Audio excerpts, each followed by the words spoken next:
We're going to begin with pelvic curls, rolling up, pressing down in your arms, clearing the chest open. So there's a bit of activity in those upper back extensors, just subtly to keep the shoulders open. And when you roll up, the abdominals are beginning, but then you're really tapping into the hamstrings. And not just the belly of the hamstring, it's actually the very top of the hamstring where it connects to your sits bones. Take about 5 to 10 of those going into spine stretch supine. So spine twist supine. So the arms are wide to a T in line with your shoulders and your hips twist to one side, keeping the knees aligned, keeping the knees and hips at 90 degrees. We inhale to rotate, keeping the opposite scapula on the mat. Exhale back to center. Inhale, we rotate. We exhale, keeping those bottom ribs connected to the mat. So we're imprinting those abdominals deep into the spine and getting a really good working rotation. So don't look for a relaxation point here. You want to keep your muscles really active and working. Hands go behind your head, and this will make it more challenging to keep those bottom ribs down as that lever of your legs moves down and up. So the challenge here is not on the leg movement, but on the stability of the torso against the leg movement. So your legs only go as far down as you can keep your back bottom ribs connected to the mat. And exhale to lower. And I'm going all the way down, but honestly, just moving an inch is a good amount of work. So do your best. Moving into chest lift. So now the pelvis is stable and the torso is moving, different than what we just did. So you're lengthening your neck. Eye focus looks down so that you keep the neck in line. And then we go into chest lift with rotation. Here, the goal is to keep that fold of your ribs over your pelvis as you rotate one bottom rib to the opposite hip and down. Stretching the arms and legs, we move into a roll up. We're articulating our abdominals, so don't be discouraged if your spine does not articulate perfect. You can see how hard I'm working here. Lots of effort is actually down in the back of your legs. So you inhale and you exhale to round over to a C curve. So you're not just going as far as you can, you're still working on that articulation in the abdominals.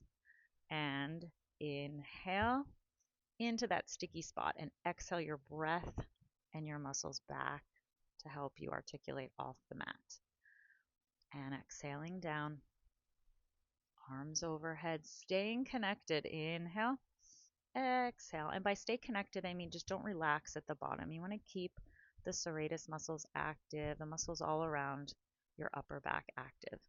Moving into back support. This is a modification of back support. You may recognize this as like a crab walk position or a tabletop position. So hands are down and you're pressing the pelvis up, activating your hip extensors, meaning the hamstrings and glutes, and lowering down. And the shoulders stretch and lengthening your legs out and lifting up and down. So this is the full version. If this is too much, you go back to that bent knee position and hinging back. Lots of stretch has to happen across the chest and shoulders in order to even access the backs of those legs. So yes, this is a kind of hip glute exercise, but if your shoulders are tight, it's going to be a tough one. Into side bend. This can be done on your knees or the full version that I'm showing right now. You lengthen to a side plank position. Then you push the floor away and you side bend without crossing the arm over your front body. You reach up, side bend, rotating your head. Lots of activity through the abdominals, lots of activity from head to toe. And reach over, back to side plank, and down. So here you want to have the same distance between your ribs and hips in that original side plank. I could be doing a better job of that. So you want to not be in a bend when you first lift up. Into side kick kneeling. So we have very little weight in that top foot, right? So you've shifted out over the bottom arm, you're unshrugging your shoulders. And this is the side kick kneeling sort of preparation actually. So you're just lifting the leg up to your side, maintaining parallel. And this works the hip abductors. And then it is like a preparation for an exercise that is to come, where we kick the leg forward and back, stretching out the body as we shift over to the other side. So notice those are little moments of stretches. The actual exercises we're doing are building strength through long ranges of motion. So you want to keep active through your center muscles, your core muscles of that, not just being your stomach, right? So the core muscles run your upper back. They run from your head to your toe. And we reach out back to that side plank and down, up to a side plank and to a side bend, unbending and lowering back down, out and over, pushing the floor away. And then I'm adding in a little twist, and that is a whole other exercise we normally separate out. I was just feeling the desire to twist my spine and lifting the leg up for a preparation for side kick kneeling here. So again, working the abductors of your hip. And these are muscles that are really good for balancing as well. So like when you're standing on one leg and you want that strength up the leg so you don't feel like you're sinking into the standing leg, those are the muscles that need to activate. From here, we're going to make our way down to our prone position to work our back extensors fully. So this exercise is called back extension, and you're rolling the shoulders open. Palms are touching the sides of your body, and then they stay like that as you go into thoracic extension and return to the mat. So we keep the shoulders open. We keep the palms of our hands touching the sides of the body. No grabbing. The fingers are long. You should feel a lot of activity in the triceps and a lot of activity in the upper back. You inhale to extend up. You exhale to lower down. Inhale to extend up, surging those shoulders wide and down for more length. An excellent postural exercise. And after we do this, those muscles should be there for you, and you should feel them when you're standing. We reach into swimming position. So this is a preparation for the setup of swimming. So really just lengthening out the hip and upper back extensors, maintaining the posture of your neck. And this is to protect the lower back. This is to allow us to go into these back extension exercises without it all being in the lumbar spine. So it's a lot of work in the shoulder flexors, right, in the top of the shoulders to keep them in line with your ears. Lots of work underneath those sit bones in that hamstring glute insertion, and lots of work in the thoracic spine. The abdominals are supporting the lower back always on these exercises. And then another preparation is just to kind of hover one leg.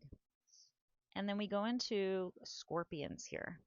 So you're trying to get that thigh bone up off the ground. You bend the knee, keeping the thigh bone off the ground, and then rotate. And just allow the upper body to respond. You'll get a nice little kind of spiral through the pec muscles and through the front body as well, especially in the hip flexor.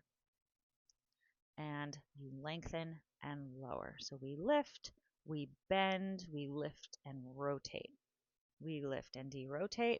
Keep lifting as you extend and down. So lift, bend, lift, rotate, lift, derotate, extend, and down. And reach. And let that spiral, let that strength and stretch happen up the entire front body. Let's move back into a rest position.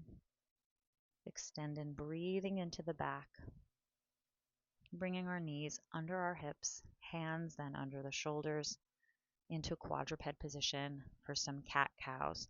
So here I want you to think cat stretch as being more for the thoracic spine. So don't exaggerate the lumbar spine, don't exaggerate the neck or cervical spine, but put the effort more into the thoracic spine, around your shoulder blades, getting that extension, keeping the shoulders away from your ears. So we avoid working the upper traps. We work a little more on the lower and mid traps. And ending like we did standing in the beginning, bringing the hands behind your head. And this time we're on our hands and knees, but still doing that same cycle, rounding and extending. Right? There's different terms for this, so this could be looked at as rounding or cat. or flexing. And when you extend the other way, that's cow or extension or arcing the spine or arching the spine.